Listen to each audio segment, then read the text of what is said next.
God made you to worship.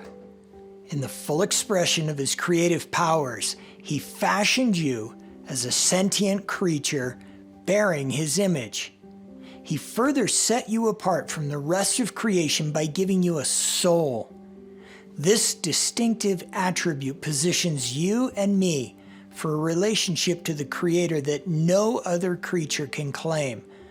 God formed humankind in every facet of our being to be worshipers, and we find our highest purpose in proclaiming the unparalleled worth of God. Your highest purpose in life is to glorify the name of the one who so specially crafted you.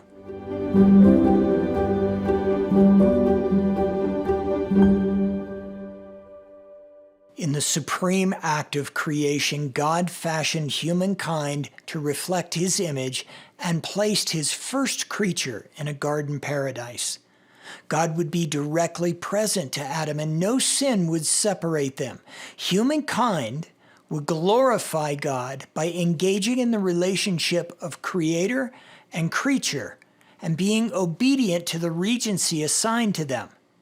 Had Adam remained properly in awe of his Father and all that was created and done for him, a naturally glorifying relationship would have sustained.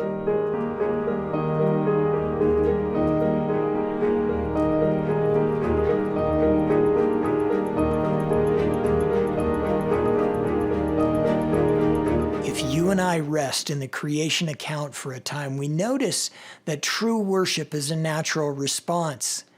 We see right away that there's no transactional component to the relationship, no tit for tat. Adam does not glorify God in order to receive something. Everything that could be, except for a miata, everything that could be created is right at man's fingertips. The purity of the relationship leads us to see the expression of worship as rising naturally. We could say that the man couldn't help but worship as he witnessed all that the Father had done. Though the integrity of a relationship changes when sin enters the world, God continues to offer himself in personal relationship to humankind. He continues to pour out his love to us. Worship is our response to that love. When sin disrupted the direct relationship of God and man, worship required a more intentional approach. The Levitical laws and the requirements therein given to Israel were the first steps in setting out the boundaries and expectations of worship. Yahweh revealed exactly who he was to his people and then described how they were to act in worship as they responded to his revelation. God's glory was too important to allow for a free-form experience. Belief governs worship, and without a well-formed theology, belief is at risk of being shaped by feelings rather than reality. The doctrines we develop and hold to will set out the practice of our worship. If we lean towards a sacramental theology, for example, our worship will lean towards doing rather than receiving the presence of God. Our intellect will guide worship if God is only an idea to us. But if God is rightly engaged as the person he reveals himself to be, we will naturally seek him out in relationship.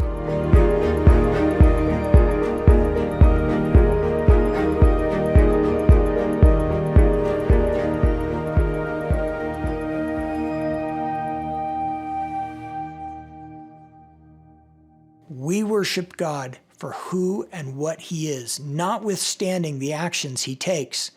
To our blessing, God has moved in redemptive ways in history that become central to our worship. He's brought freedom to humankind, which we tend to personalize, as in, God did this for me. And to a degree that's true, but it's not the whole picture. It is not his primary motivation. God's glory is always his first thought, and that glory comes through those creatures he fashioned specifically to worship him. Most Christians are familiar with the Exodus story in which Yahweh frees his people Israel from their enslavement in Egypt. After calling Moses to be the leader of these people, God promises that not only is he going to free these people, he's going to lead them into a land of their own where they can celebrate their freedom. But Israel's freedom is not the highest order here. God's clear purpose in showing his immense saving power is that he is to be worshiped for his incredible grace and mercy and strength. Similarly, salvation through Christ in the New Testament is not an end in itself. God's purpose in the redemption of fallen humankind is that his glory might be displayed. The introductory verses of Ephesians point out that the Father's awesome work in Jesus to salvation is to the praise of his glorious grace. The import of the new covenant by which our bodies become temples of the Spirit is emphasized by the Apostle Paul in the imperative of Romans chapter 12. These texts and others guide our worship, motivated by the God whose grace had offered his Son to redeem rebellious humankind.